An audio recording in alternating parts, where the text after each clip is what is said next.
오늘은 내 거룩한 삶 모든 곳에서라는 제목으로 하나님 말씀을 함께 나눠보도록 하겠습니다. 먼저 이 이사야 11장이 쓰인 그 배경을 알면 본문을 이해하는 데 좀 도움이 될 것 같아서 간단하게 설명을 해드리려고 합니다. 이제 북이스라엘하고 남유다로 이제 나뉜 시기에 이제 아수르가 세계의 패권 국가로 자리를 잡게 됩니다.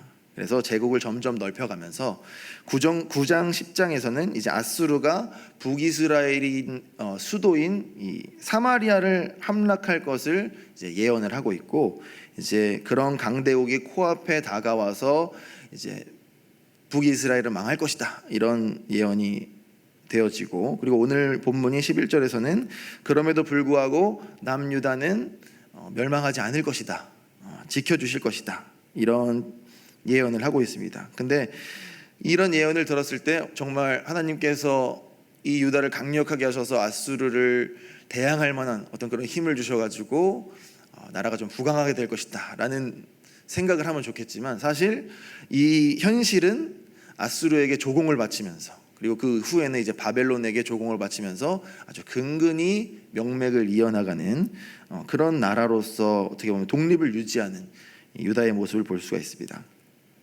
그래서 역사를 살펴보면 오늘 본문 말씀인 이사야서 11장이 완벽히 성취된 것처럼 보이지는 않은 것 같아요.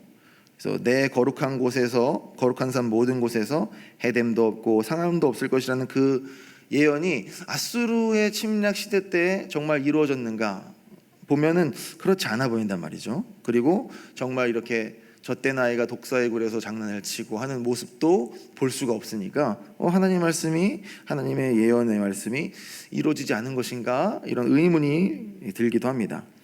근데 이런 의문점을 풀기 위해서는 이제 하나님의 그 예언의 말씀의 특성을 알 필요가 있는데요. 제가 준비한 그림이 있는데 한번 같이 보시겠습니다. 제가 그림판으로 그렸는데요. 보면은 이 선지자가 예언을 하나님께 받을 때에 이 오른쪽에서 선지자의 시각처럼 하나의 모습처럼 보이지만, 사실 가까운 미래 예수님께서 초림하심, 재림하심의 그 모든 것이 함께 보여진다, 함께 계시를 받는다 라는 사실을 우리가 구약 성경의 예언을 읽으면서 이해를 하시면, 이 점진성, 이것을 이해하시면 좀 더 하나님 말씀을 읽을 때에 도움이 될 것 같습니다. 그러면 이거를 봤을 때 이 구절에 해가 됐고 상함도 없을 것이라는 예언이 가까운 미래에서 이 사마리아를 점령한 아수르의 그 힘을 막아내고 피할 수 있을 것이라는 그 부분은 이 성취가 됐지만, 이 1절에서 5절 말씀, 그리고 6절에서 8절 말씀에 나오는 그 여러 가지 모습들은 아직 이루어지지 않은 모습이죠. 그러니까 예수님께서 초림하신 그때와 이제 앞으로 재림하실 그때에 이루어질 일들로 이 구성이 되어 있다는 것을 우리가 이해할 수가 있겠습니다. 그럼 1절에서 5절을 좀 자세하게 살펴볼 건데요. 여기에서는 우리가 하나의 핵심 주제가 있습니다. 바로 여호와의 영, 여호와의 영이라는 주제가 있습니다. 그리고 이 2절의 말씀을 보시면 그의 위에 여호와의 영, 곧 지혜와 총명의 영이요 모략과 재능의 영이요 지식과 여호와를 경외하는 영이 강림하시리니 라는 표현이 나옵니다. 그래서 이 영의 특성들이 여러 가지가 나오는데요. 결국 마지막에는 뭐를 설명하고 있냐면 여호와를 경외하는 영이라는 표현이 나옵니다. 그래서 이 여호와를 경외한다는 이 표현이 사실 우리가 좀 더 깊게 이해할 필요가 있습니다. 이 여호와께서 이 영으로서 주시겠다, 이 하나님께서 다스릴 그런 다스리는 지도자를 주시겠다는 이 말씀은 사실 초림하신 예수님으로부터 이루어진 성취된 말씀이죠. 마태복음 3장 16절, 마가복음 1장 10절, 누가복음 3장 22절, 요한복음 1장 32절에서 이 사복음에서 모두 예수님 이 세례 받으실 때에 성령께서 비둘기처럼 임하신 그 모습을 통해서 예수님께서 이 성령과 함께 하신 바로 그 지도자인 것을 우리가 알 수 있습니다. 근데 그 영, 여호와의 영께서 여호와를 경외하는 것으로 사실 자신의 특성을 나타내 주신다는 것을 우리가 이해해야 되는 거죠. 여호와의 경외함, 여호와를 경외하는 것은 우리가 보통 두렵고 떨림으로 존경한다라는 표현으로 잘 알고 있습니다. 근데 이것은 너무 우리를 좀 마음을 어렵게 하는, 너무 두렵고 떨림이니까 마음을 어렵게 하는 표현이라서 좀 더 긍정적인 표현으로 바꿔보자면 하나님을 정말 열렬히 사랑한다, 하나님을 열렬히 사랑한다는 표현으로 바꿀 수가 있겠습니다. 그러니까 이 경외한다는 단어 자체가 하나님을 예배한다는 뜻도 있고 하나님을 사랑한다는 뜻도 있기 때문에, 근데 이 사랑이 어떤 사랑이냐, 보통 이제 아이돌 팬들이 아이돌을 사랑하는 그런 자세의 사랑이죠. 어떤 것을 뭐 해주고 싶고 정말 그 아이돌을 보기만 해도 떨리고 가까이 가서 어떻게 말도 걸을 수 없을 만큼 그런 설레는 그런 우리 아이돌 팬들을 볼 수 있는데, 뭐 요즘에는 뭐 어른들도 뭐 미스터 트롯 나오는 그 사람들에게 그런 사랑들을 보여주시잖아요. 그러니까 그런 아주 열렬한 사랑, 그런 것이 어떻게 보면 하나님을 경외한다는 그 표현에 어울릴 것 같습니다. 그러니까 연예인을 향한 아이돌의 팬심, 이런 것들을 어떻게 보면 경외함을 가까이 할 수 있는 사랑의 표현이라고 볼 수 있어요. 하나님의 특성들 중에는 이제 공유적인 속성, 비공유적인 속성이라고 해서 우리가 닮을 수 있는 것과 그렇지 못하는 것들이 있습니다. 그래서 오늘 성령님께서 이제 임하시면 이러한 특성들이 나올 것이다라고 하셨는데, 이것들 중에서는 우리가 닮을 수 있는 것도 있고 그렇지 못한 것들이 있죠. 그래서 눈에 보이는 대로 뭐 심판하지 않으실 것이라든지, 귀에 들리는 대로 판단하지 않으실 것이라든지, 공의로 가난한 자를 심판하시고 정직으로 세상의 겸손한 자를 판단하시고, 입에 막대기로 세상을 치시고 그의 입술의 기운으로 악인을 죽이는 모습, 그리고 다시 오셔서 이 땅을 왕으로서 다스릴 그 모습은 저희들이 닮을 수 없는 비공유적 속성이라고 할 수 있겠죠. 하지만 예수를 그리스도로 믿는 성도들에게 하나님께서 약속해 하신 대로 성령을 주셨고, 우리가 성령님을 마음속에 내주하고 계신다는 것을 믿고 있는다면, 바로 그 예수 그리스도의 비공유적 속성 말고 공유적 속성, 오늘 보는 하나님을 경외하는 그 마음은 저희 마음 가운데 있다는 것이죠.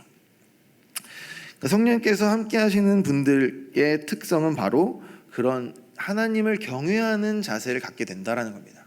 그래서 제가 초등학교 때 다녔던 교회에서는 매년 40일 특별 새벽 기도를 했던 것 같아요. 그래서 그 종이 출근 도장 찍는 그런 거 찍으면서 다녔던 기억이 나는데, 그때 특별 강사로 오신 장로님 중에 한 분이 이 구절을 가지고, 이사야서 11장 2절 구절을 가지고 뭐 모략과 재능, 뭐 지식의 영이시기 때문에 성령의 충만함을 받으면 공부를 잘할 수 있다, 뭐 이렇게 설명을 해주셨어요. 그래서 자기는 그렇게 새벽에 나와서 기도하고 말씀을 의지하고 공부하니까 머릿속에 공부한 책들이 영상으로 사진처럼 남아가지고 시험 볼 때마다 이렇게 잘 봐서 좋은 대학 갔다. 그분은 이제 서울대에 나오신 것 같은데 그렇게 말씀하시더라고요. 그래서 나도 그러면 새벽 예배 열심히 나와가지고 그렇게 해야지라는 마음으로 해봤는데 저는 잘 안 되더라고요. 그래서 성령님께서 내 마음에 안 계셔서 그런가 이런 생각을 하게 됐는데, 근데 우리가 여기서 2절에서 아까도 말씀드렸지만 집중해야 될 부분은 바로 그 뒤에 하나님을 경외하게 하는 영, 3절 앞부분에 나오는 여호와를 경외함으로 즐거움을 삼게 해주는 그런 것이 우리가 체험할 수 있는, 우리가 마음속에 성령님께서 계시다는 증거라고 할 수가 있습니다. 6절에서 9절을 좀 더 자세하게 살펴보겠습니다. 하나님의 거룩한 산이라는 주제가 이 6절에서 9절에서 주제인데요. 구약 성경은 전체적으로 거룩한 산이라는 표현이 나오고 있어요. 근데 이것이 시온이랑 같은 의미로 교차 사용되는 것을 볼 수가 있습니다. 시온은 성전이 있는 거룩한 언덕, 산으로 표현되죠. 시온은 또 예루살렘이라는 의미로 사용되기도 하고, 그리고 신구약 성경을 포함해서는 하나님께서 택하신 장소, 구원의 처소, 천국, 이스라엘 백성, 하나님을 의지하는 자, 이런 다양하고 종합적인 이 표현을 거룩한 산이라는 표현이 가지고 있습니다.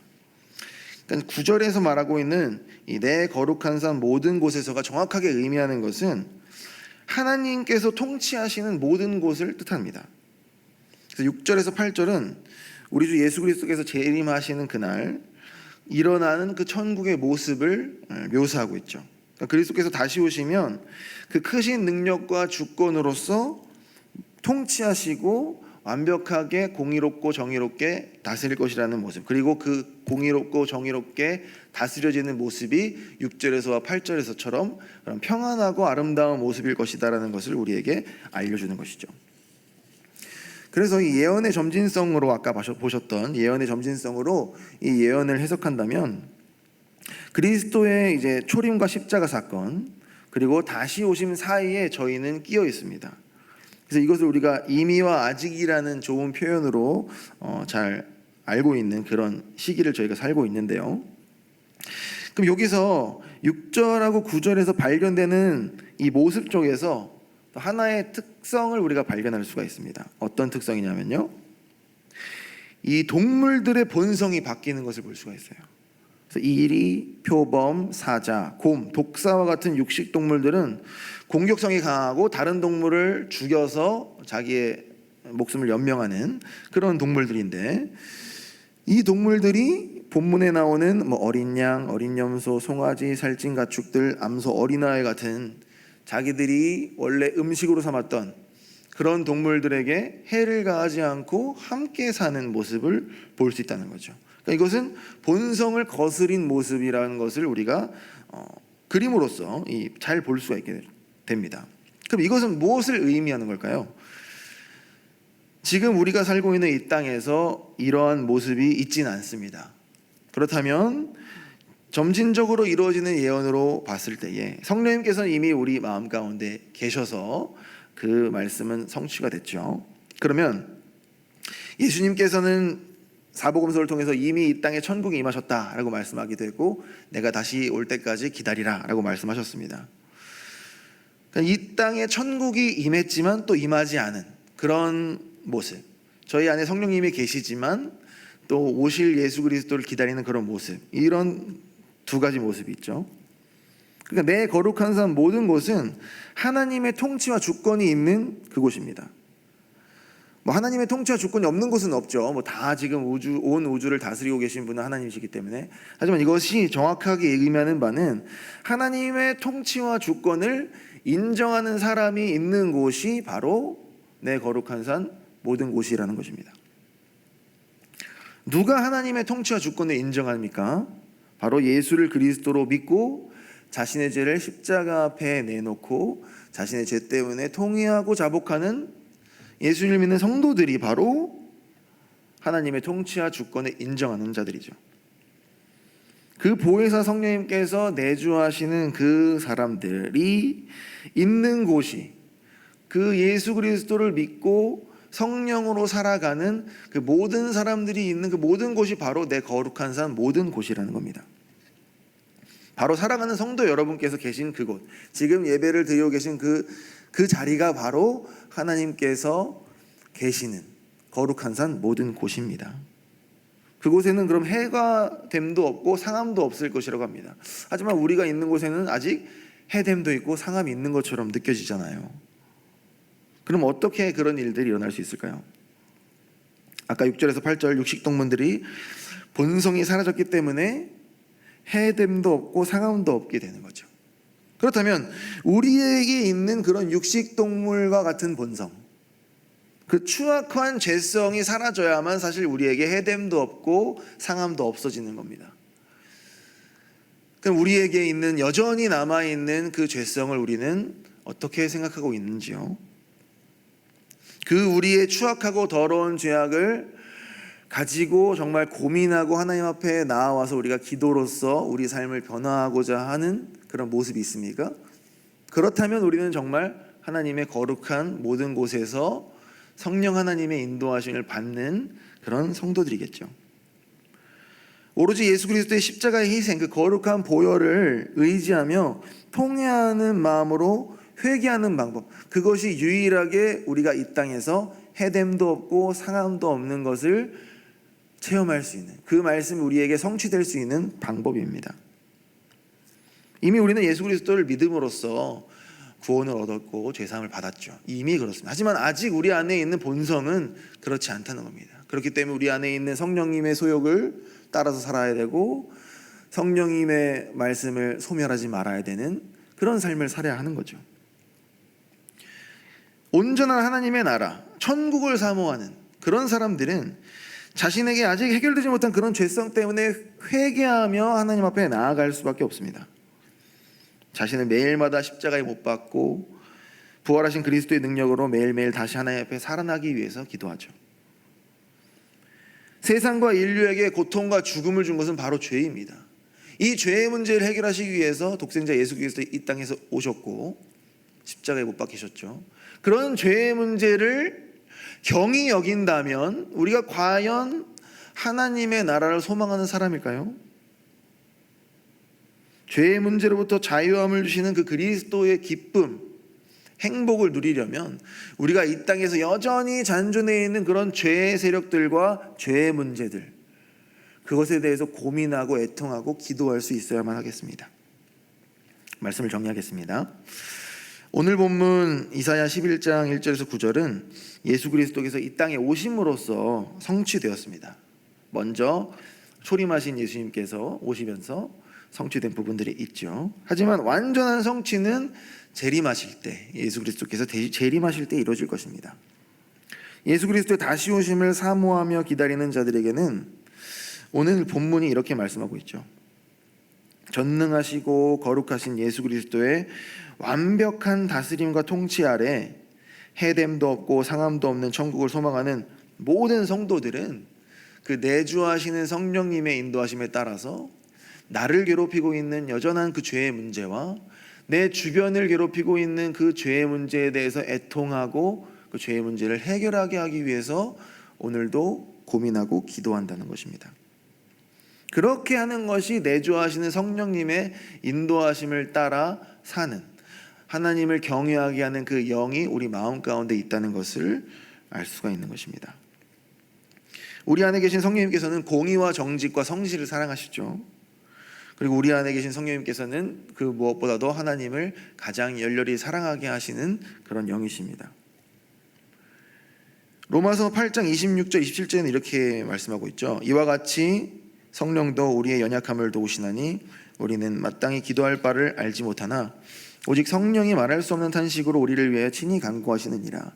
마음을 살피시는 이가 성령의 생각을 아시나니 이는 성령이 하나님의 뜻대로 성도를 위하여 간구하심이니라. 성령께서는 내 안에 여전히 발견되는 죄의 본성을 생각나게 하십니다. 그리고 그것 때문에 기도하게 하시죠. 그리고 여전히 세상에 만연해 있는 살인, 폭력, 욕심으로 인한 여러 가지 그런 죄악들을 아파하고 슬퍼하게 합니다.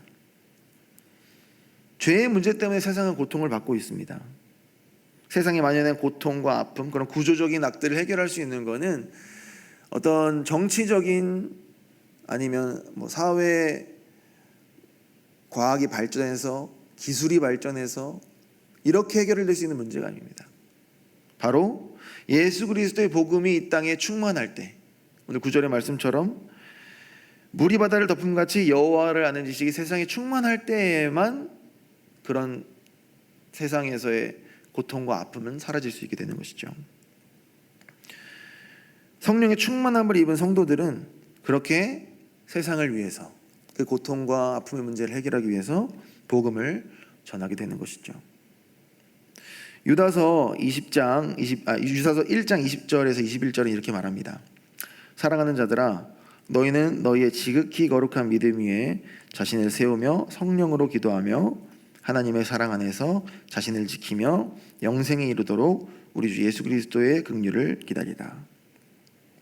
그래서 오늘 수요 예배를 통하여서 하나님께서 우리가 하나님의 나라를 소망하는 사람들, 하나님의 오실 그 완벽한 통치를 기다리는 사람들은 바로 이 땅에서 성령님께서 주시는 그런 마음, 하나님을 사랑하는 그 마음과 죄 때문에 나의 죄악 때문에 그 아파하는 그 마음, 그리고 세상에 만연한 죄악 때문에 그 아파하는 마음을 가지고 성령께서 주시는 마음으로 성령으로 기도하며 나아가는 저희가 되었으면 좋겠다는 생각을 합니다. 그래서 오늘 말씀을 생각하면서 기도하실 때에는 정말 하나님께서 다시 오심을 사모하는 마음으로 우리 마음 가운데에 성령님께서 역사하시는 그 역사하심을 기다리면서 우리가 기도했으면 좋겠습니다.